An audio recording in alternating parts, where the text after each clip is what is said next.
Hello, everybody, and welcome to Homestead-Miami Speedway in Homestead, Florida, where we are getting ready for the 2018 Monster Energy Showdown, the prelude to the Monster Energy Shootout here at Homestead. I'm Nass, and joining me in the booth today is Tommy Parker. How you doing today, Tommy? Getting ready to go racing here. What are we expecting to see on the high banks in Florida? Well, I'm doing great. Thanks again, Nas, for having me up here in the booth for this year. What I'm hoping to see is a lot of 2 to 3 wide racing potentially, and hopefully a lot of passing. This is again a shootout race, so these guys are going to be working on getting into the shootout field. Correct. And you can see our pole here. We see a lot of rookie stripes on that grid. It is a pretty packed grid. We've got a good 21 drivers here. You see the 77 of Rachel Kuvnemi on the pole with Astrid Crane on the outside. And you can see a couple of names that you have seen before, such as Astrid Crane, Matthew Evans, Niarite, William Manor, all the way down to EC Gadget, starting at the tail of the field.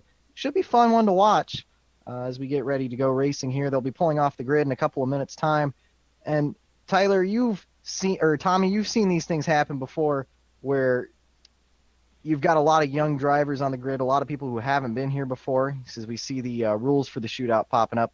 What are we expecting in terms of how aggressive they're going to be? Well, we've got a lot of drivers with those rookie stripes on and a lot of inexperience in this field. So probably what we're going to see is a lot of slicing, dicing, aggressive driving, and potentially a lot of torn up machinery. We're hoping not, but we'll see where that goes. Well, as you can see here, the top 10 finishers will advance into the shootout. That means 11 people are going home upset. And the drivers that want to race through the past 2 seasons are already locked into the Monster Energy Shootout. The rookies and drivers who have yet to want to race in this showdown. And the shootout starting order is determined by random draw. So should be interesting for sure. With 21 cars on the grid, new faces, old faces. This is the underdog race, and it should be a fun one to watch for all the fans, because this is the time where if you are liking a driver that's new or a driver that isn't usually as competitive, this is their time to shine. It's almost as if it's the junior series in some cases, because there is so many fresh faces, and the energy just ramps up. There's no points, none of that, not even money on the line in this one. It's just about making the big show. Yeah, and if you're able to win this, you get a lot of respect. You get a win, but like you said, nothing really at stake as far as money-wise goes. So as long as you can get, I believe it's into the top 6, you'll transfer. It's going to be more like a short track dirt race. So it'll be exciting out there for sure, Nas. Yeah, it will be, and I can confirm it is the top 10 that will transfer in, so it should be interesting watching that. And, of course, our leaderboard will be showing the top 10, so that'll be interesting to see. Pick your number, pick your driver, and get ready, because this is going to be wild. We came here before to Homestead. We are not uncommon to 3 and 4 wide racing at times. We've had plenty of great racing in the past. It almost runs, the format runs like a Saturday night short track, but the racing we're going to see is going to be similar to NASCAR at Daytona or Talladega, and that has concerned a lot of the drivers in terms of how intense the racing can get. But we get the commands here we're going to be seeing a lot of 3 and 4 wide racing. It's been concerning some of the drivers, but this is where a few of them can really thrive as we see them pull off of pit lane now.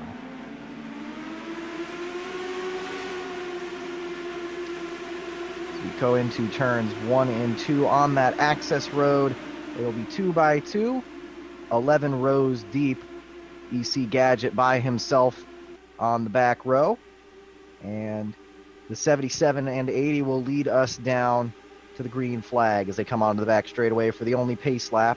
Those tires are going to be a little bit cold as well, which is something that's going to be interesting for the first couple of laps. Being an oval race, it's not going to be the biggest issue in the world, but it is something to take mind of and take care of, that they can't go as aggressively as maybe they'd want to in these first couple of laps because of that.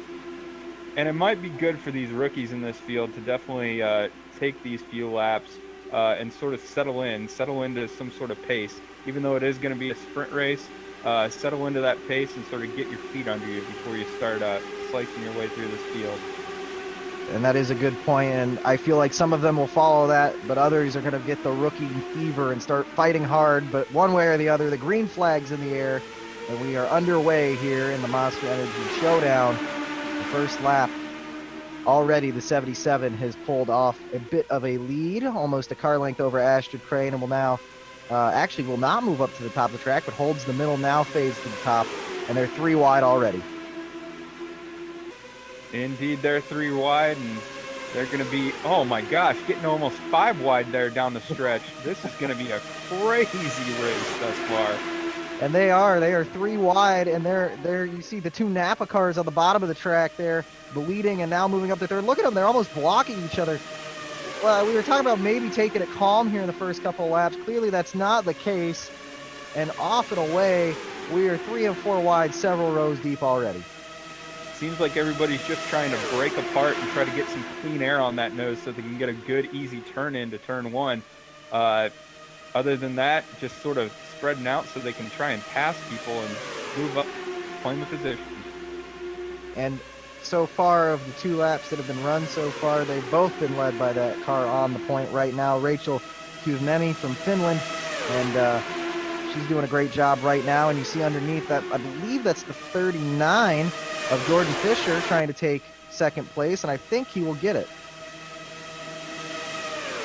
He's going to get shuffled to the top now, and out of turn 4. Look at how close they're getting there as they come across the line. 3 wide for second place. It's getting intense already. I'm already have my heart pounding. I didn't think it would get this crazy this early as Niarite tries to make command there as he's up in the second on that top lane. And now they're getting 3 wide again. Who's that stuck in the middle? Looks like it's an orange and black car there. New cars, new faces. It's going to take us a little bit of time to get adjusted. So bear with us on that. But we're already working lap 6 of 67. And these rookies are going to be wanting to be careful driving that high line to where you don't get out too far into the gray and punch it straight into the safer barrier up there on both turns 1, 2, 3, and 4. Yeah, but, you know, you don't have to win this race. If you win this race, it's great. But if you make the top 10, you're in the show. You have to make sure, though, that you're going to have the car to get there. If you finish 10th place, but you have no suspension on that car left, if they come wrecking across the line, you could be in a lot of trouble because there's not, you know, it takes a long time to fix one of these cars. So they've got to be mindful of that. And right now, the way they're racing, it's racing like it's the last lap instead of the first couple of laps. And it is a short race, but it's getting a bit dicey there. What a move. One of the impulse cars way high up top coming out of turn 2. Oh, man. That was the definition of licking the stamp and sending it, and it's going to pay off to the lead. We'll see now as it updates. You can see already how Rachel's fallen back a bit and now no longer has that clean air, but the number 50 goes to the point here of Matthew Evans, and that is a great move by him. He is one of the veteran drivers in this grid. And I wonder if sort of the veteran savvy of some of these drivers is going to pay off, at least in the early laps, where they're able to sort through the field and get up to the front, and maybe they can hold on to these positions and transfer into the shootout. I think that's the objective here. I think that a lot of whether or not how long they've been in the field, there's always these 2 mindsets, whether you're a rookie or you've been here for several years, and it's always in these pack races, half of them are going to fight for the win and the lead to try and stay in front of all the chaos, and the other half are going to wait out expecting a big crash. Somewhere in the middle is usually where the accidents will happen, and you can see where that middle is right now. It's about 3rd place on back, and it's calming down a little bit, but it's extremely dicey every time they come out of the corner. Look at this move here by the number 96 to the bottom of the track. Can't quite get the move done yet. You see those yellow wings on the back for denoting the rookies as Ronald Hahn tries to make the move now on the bottom, coming down the back stretch, up alongside and even with Evans, and he will take the lead for the time being by only half a car length, now a full car length. Move Hahn to the top of the point. And I'm sure Evans was hoping that Hahn would just stay behind him because those 2 cars were starting to pull away. I know last year we had some times where cars would sort of train up together and they'd gap themselves from a pack. But Fortunately, Han, being the rookie that he is, a little aggressive and wanted to go to the front. And I think the crowd's loving that too because of how aggressive the move we saw by Evans was. That was a very textbook move by Han, and that's something that a lot of these not only fans are watching, but team owners are watching these guys right now because a lot of these drivers that are rookies aren't locked in, for a full season even. They might be free agents at some point, and this could be really crucial to their careers if you're looking back as a team owner later on and see these kind of moves like this. Oh my goodness, that 64 of Ritter right up on the back end. This is Ritter's second season, and he is really putting the nose cone to the gearbox of Han and intimidating our rookie a little bit. Ritter knows what it's like to be a rookie, and he's doing great right now. Yeah, and that's one of the big maneuvers that they use is what they'll do is they'll draft up behind a car, sort of take some of the air off of that spoiler on the back and get that car to move up a little bit and then slide to the inside and put the little slide job maneuver on the pass. And exactly as you were describing that, Adrian Regis just did it as you were saying it and moved him to the top of the point now. He is also a veteran in this series and is doing a great job there, getting himself the lead as they look like they might go 3 wide for second place. Regis is glad he got to the front when they did because now it looks like they're starting to explode a little bit and pan out. These guys are very talented, rookies or not. They still had to come from somewhere, whether it be the light series or other denominations of racing. But no matter how you put it, you can't put these cars side by side for this long with this little space between before somebody makes a mistake and they're 3 wide for third. Yeah, just driving like that, the aero turbulence between these cars is so intense that any slight lapse in concentration or twitch could send you straight into the wall or straight into another car. Somebody who doesn't really pay much attention to that is Sakura Ishibashi. She was up in about 3rd place at the line last time by. She's already down to 9th. That's how quickly you can move forward and back in this field. And, a lot of this is going to come down to fear factor as well. If you are very confident in your car and you know that you can put that car where you want it, you are going to be making more bold moves like that there.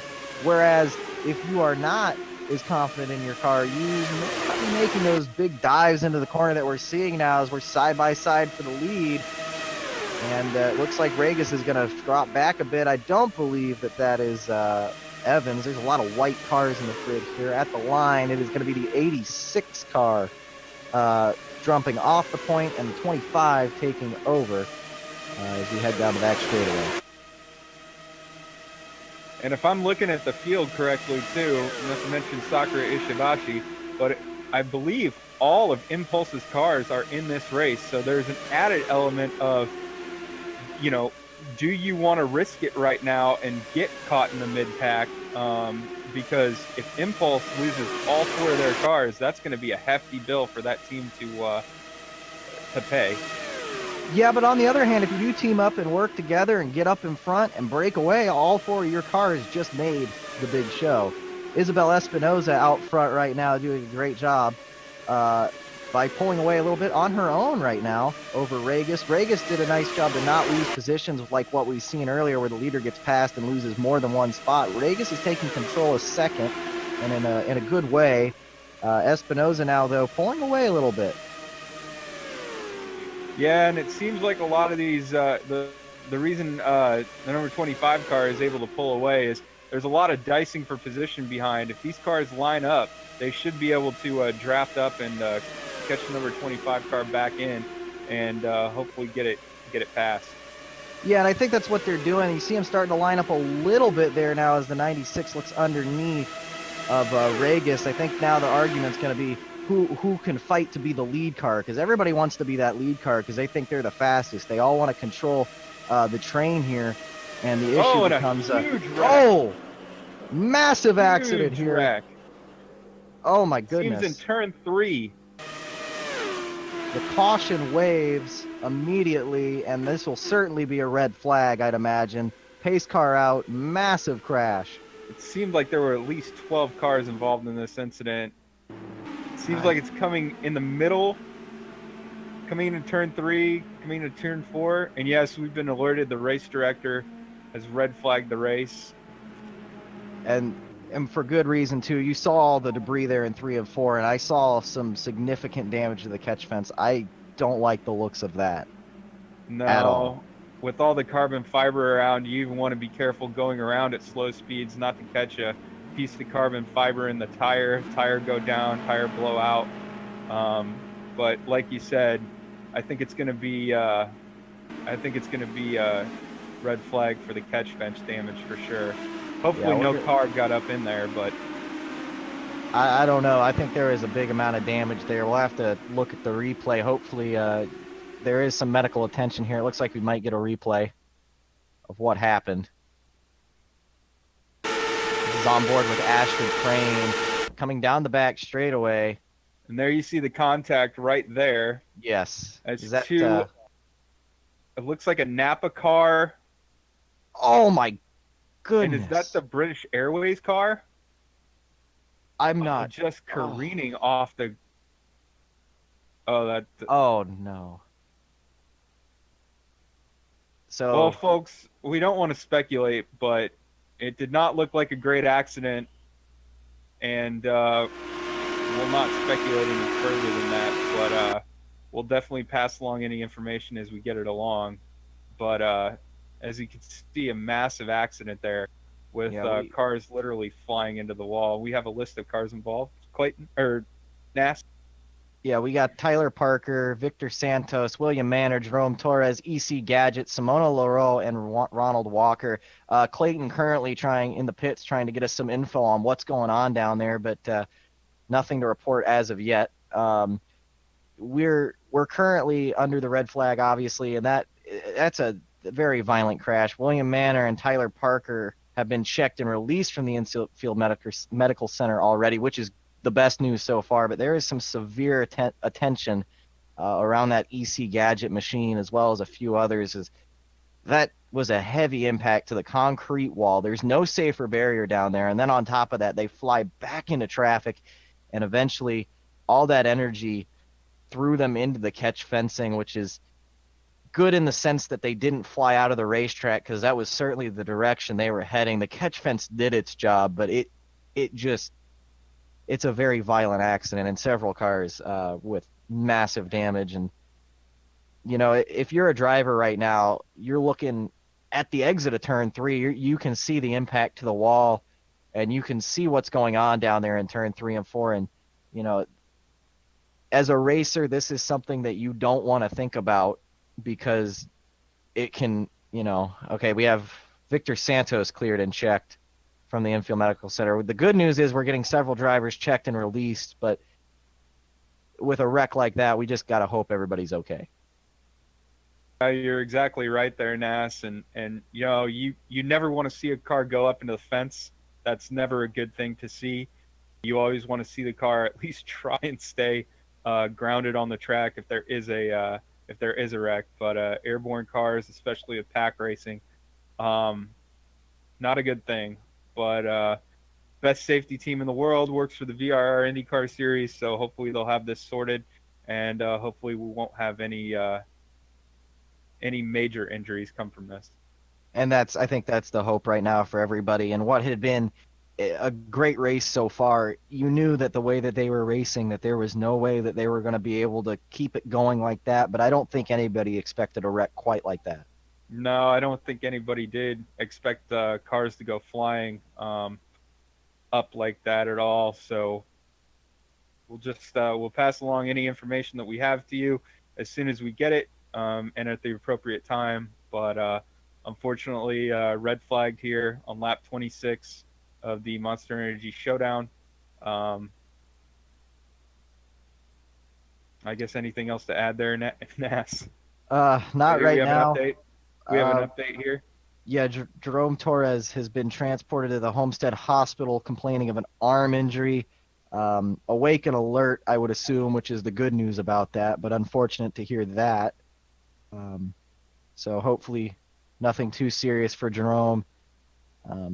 I think Jerome's a good young driver, so hopefully he'll be able to bounce back off of that. He raced the Impulse last year, did a really great job. Absolutely. And I think it goes without saying that all the drivers that have been involved in this accident not transferring anyways. So as a result, I don't think the worry is getting the cars fixed. I think everybody right now focusing on making sure that the drivers are okay. Still a lot of attention being given to EC Gadget's car right now. Just hoping everybody's okay down there. Several cars still with heavy medical attention. They're working on getting everybody out and okay. As we see, we'll give you the more updates as we see them and as you get them at the bottom of the screen.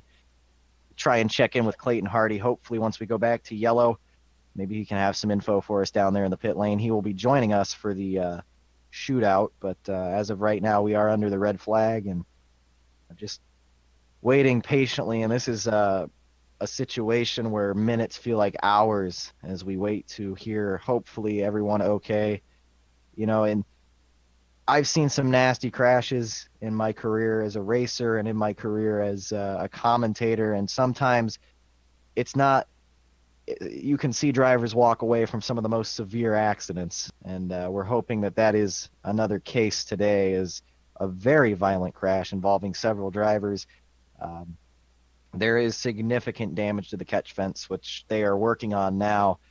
This track crew and this medical crew simultaneously working to clean the track as well as tend to the driver's aid. And EC Gadget, Simona Leroux, and Ronald Walker transported to different Miami hospitals now. That is the medical update.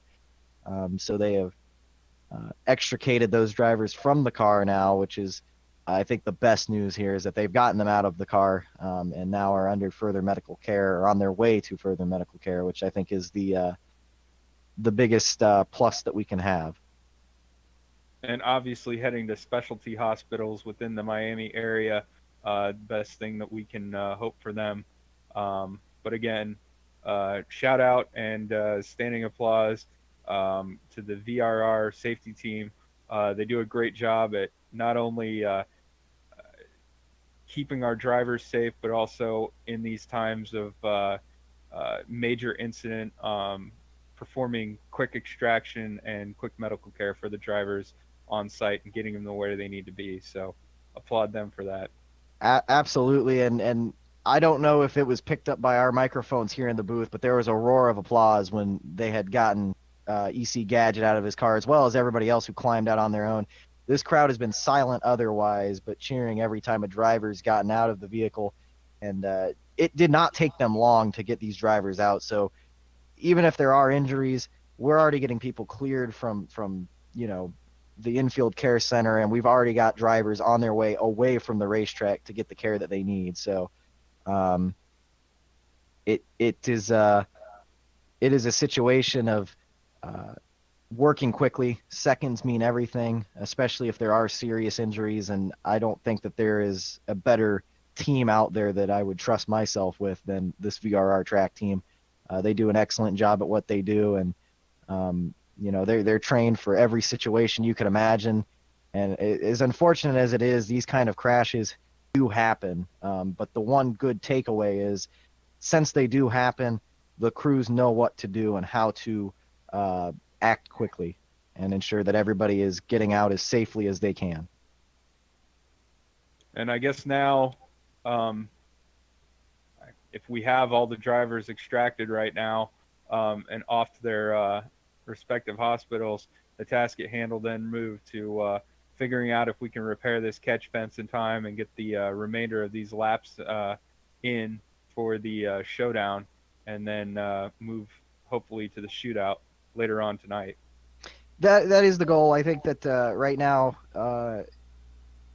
with any sort of incident that there is potential injuries and or confirmed injuries, it becomes a situation now where you've got to try and put that stuff behind you, especially if you're one of the drivers here, because if this thing does go back to green, you've got to put that aside here. Race will resume under caution at 14:30 local time. That is 2:30 local time. So yeah, we are going to go back to yellow here, and that is actually an incredibly generous estimate of the time here, because that is a very quick time for them. And they are, I'm currently seeing it here. You can't see it on television, but they are currently bringing a spare piece of catch fencing, is in a whole section here that they're going to be putting up. So they're taking down the damaged section, and they're going to actually weld in a temporary piece that they'll use.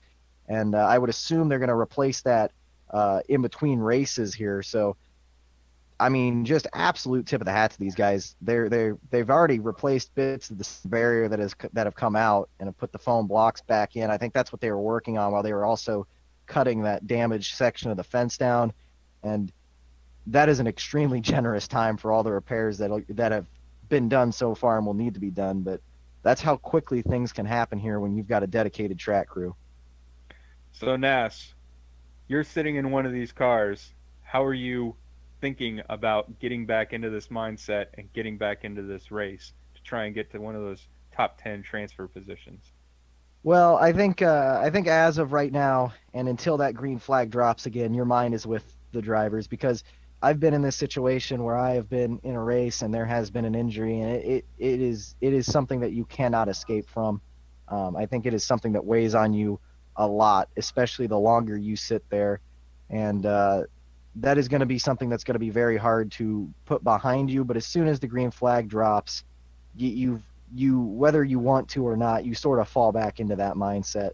I think everybody will be okay. I think it'll be interesting to see, because even though that we have several rookies in this field, this is probably not the first time we've seen that. And it's going to be about getting back as quick as you can. And so seems like we have a replay now of the incident, and that's just an aggressive. I mean, it is hit to the inside wall. That is an enormous impact, and that is just, it sends chills. It sends chills. It really does. And you can see now that we are under the yellow flag and rolling. So, I mean, huge tip of the hat to the safety crews and the track crews. Hopefully everybody is okay. I believe if we can, we're going to try and get Clayton Hardy here, who's been down in the pit lane. Clayton, do you have any info to pass along here? A couple things to take note of at the moment. One is that two of the injured drivers, Simona Leroux and Easy Gadget, are being airlifted to Miami to various hospitals. These injuries that they have sustained are considered to be more severe. I have no information as to what those injuries pertain to be. Both drivers were not responsive, but they did have heart rates and respiratory rates, so they were still alive. I mean, that's probably the best way to put it, is that they were responding to medical treatment. They just were unconscious. So they are being airlifted to different Miami hospitals, which is about a 15-minute flight by helicopter. And another thing to note is that this is the first time that we've used a system where they have different sections of catch fencing on standby for each of these corners. So this new system, they are able to detach injured sections of catch fencing and just replace it with a matching piece of catch fencing. This is the first time we've seen this system used over here. It has been tested over in Europe. So to see it work as efficiently as it has here is obviously great. Getting everything back going. Hopefully kind of run through the motions, kind of let everything sink in a little bit, because it is obviously a frantic time in the infield. It's a frantic time on social media right now, trying to figure out what's going on. But all drivers were at least responding to medical attention. Simona Leroux, Easy Gadget, airlifted to local Miami hospitals. They are listed. They are considered critical condition. And we should have an update by sometime later tonight. All right, thank you very much, Clayton. He is doing God's work down there in the pit lane, trying to get us everything that he can.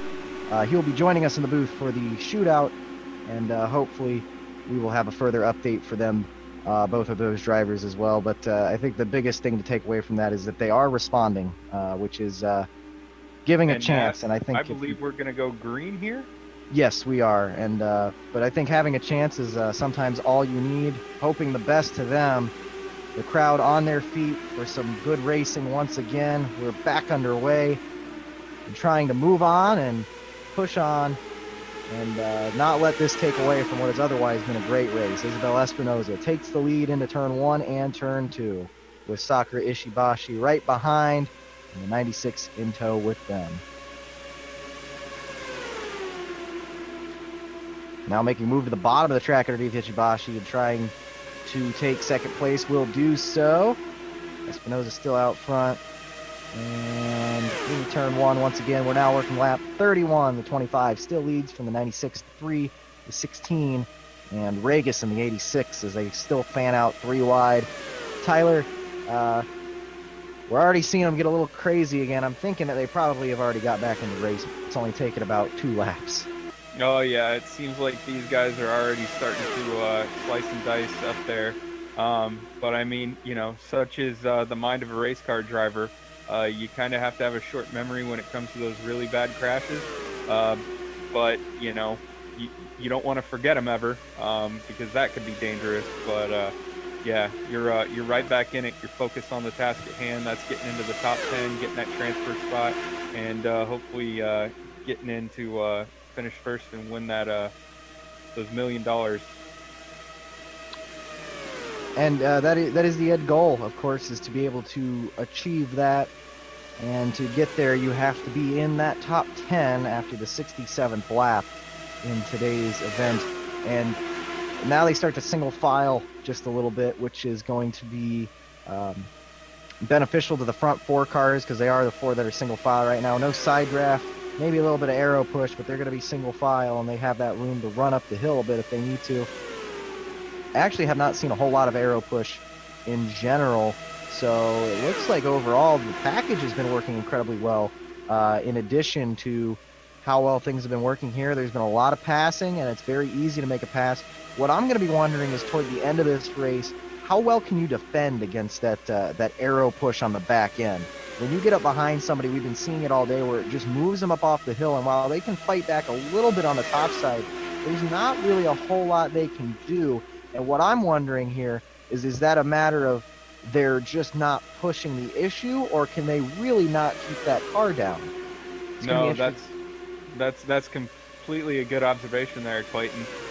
Because you know, I definitely think they can do a lot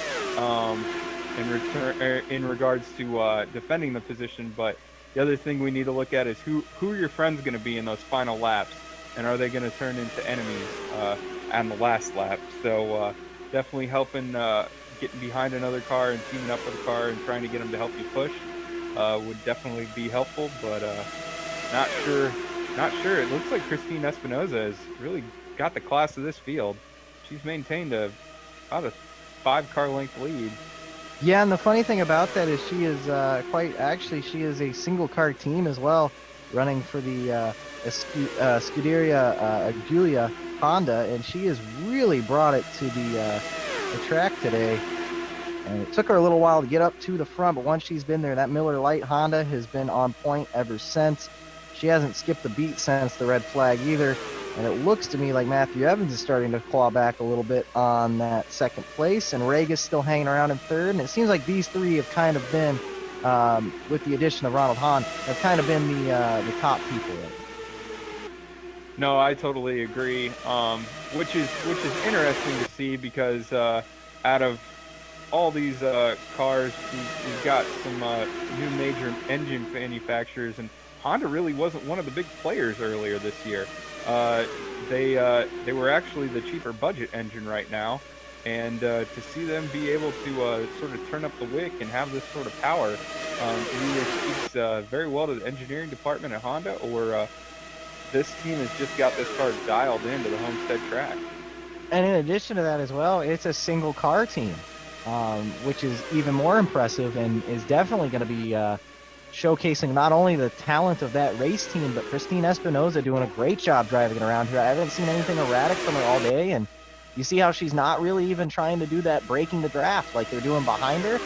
She's just kind of running her line right now, running qualifying laps, and I think part of that is why she is pulling away, because even though they're single file behind her, she's maintained a nice little gap back And what I'm wondering is this a situation where you can be close behind people and push a hole in the air that they can get behind and not have aero push, but if you get so far out, does it become where there's a certain range of turbulence here that is causing aero push? Because we've not seen Matthew Evans get much further than a quarter second to Espinoza, even though we've seen Evans moving up through the field and how fast he's been. I'm not sure if it's just the pure speed of the number 25, because we've definitely seen passes for the lead for sure today. We've seen plenty. But it seems like right now, we haven't really had anybody get as far ahead as Espinoza has. And now that she has this quarter second lead, I'm wondering if about a quarter second is some sort of aero push that we have to work harder to push through to get to that gearbox. Right, you might not be having as much bite on the front end wing because of the turbulence coming off of her car. No, that's a great observation there, Nass, and that might be the case actually. But man, her car's got legs right now, and it is running away from the field. It definitely is, and I believe now that they're starting to get very close together when they line up on the backstretch. This could be enough to push Evans into that bubble. And this is the fun thing about the Showdown, is because even if you're in the shootout already, you're studying this race. You are watching to see how these cars behave, because it is a new package.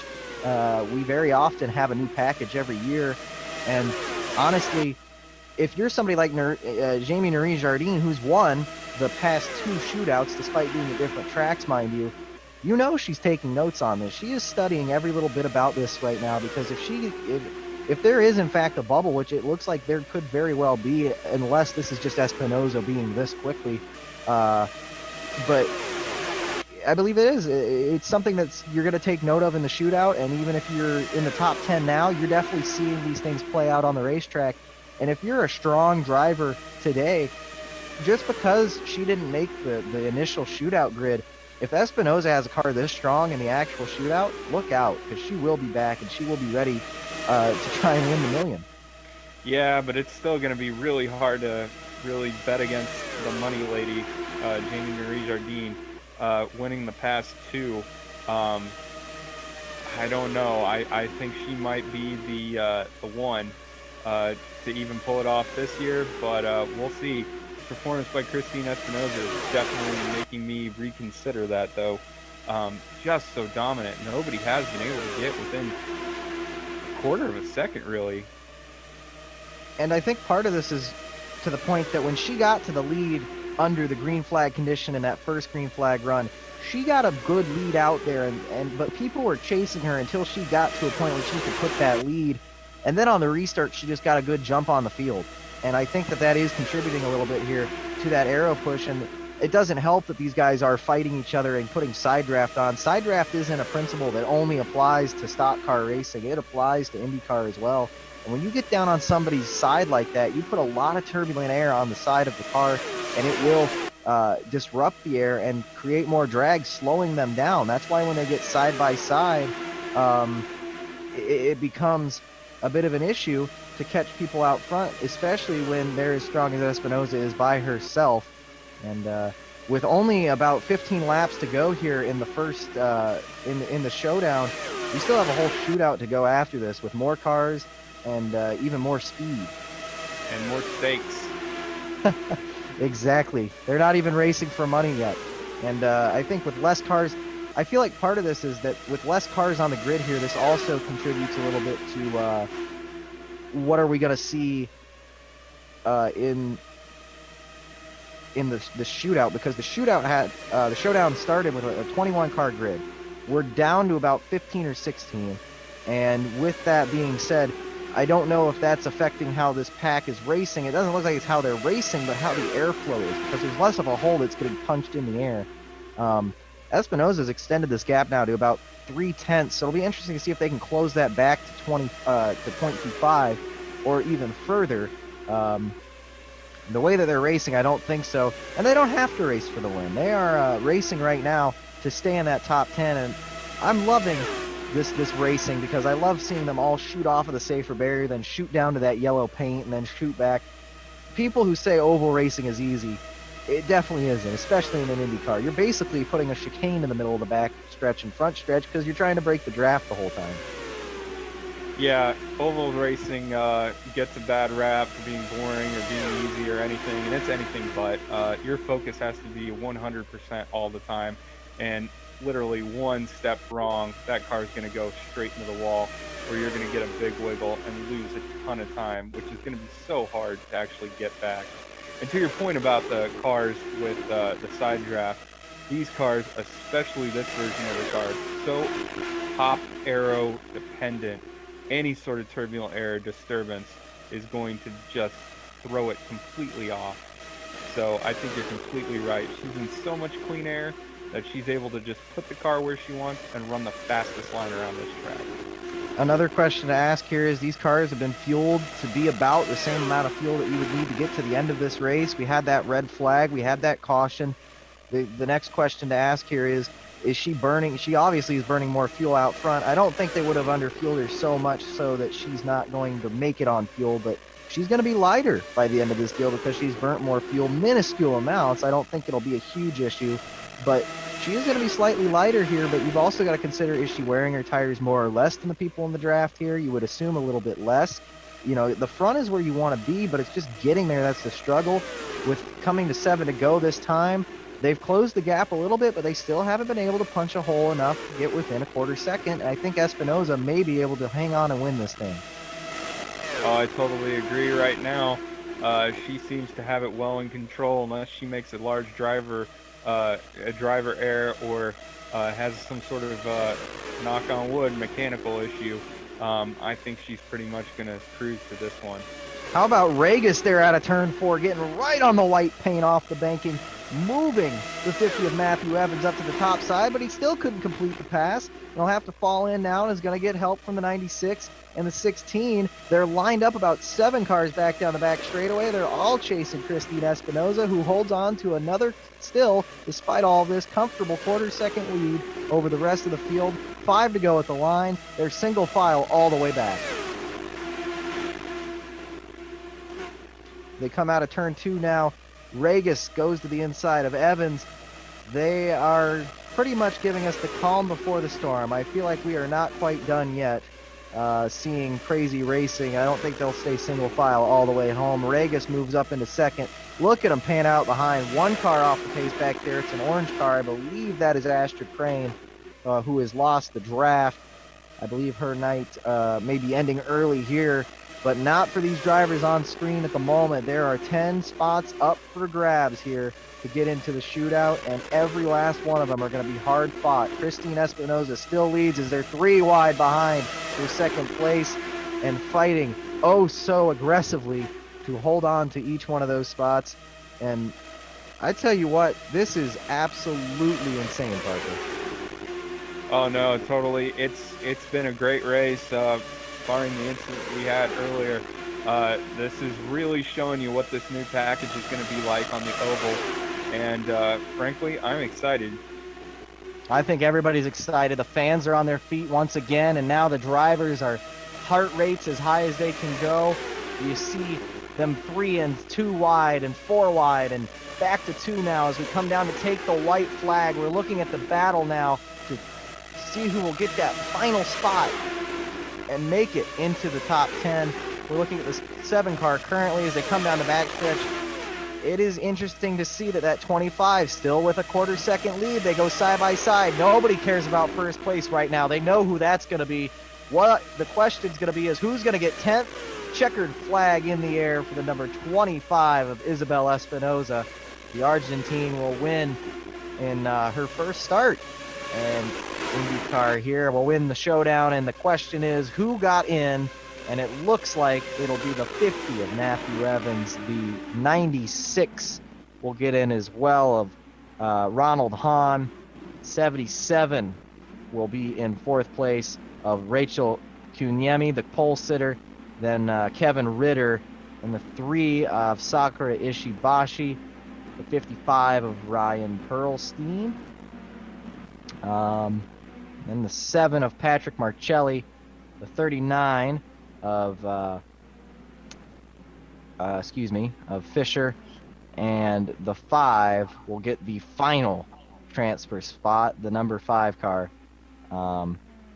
checking my list here. Mohammed Ahmed. Correct. So Ahmed, who has been here, I think, longer than anybody else grid, I think maybe Evans as well. They both grabbed those transfer spots, and a great run there.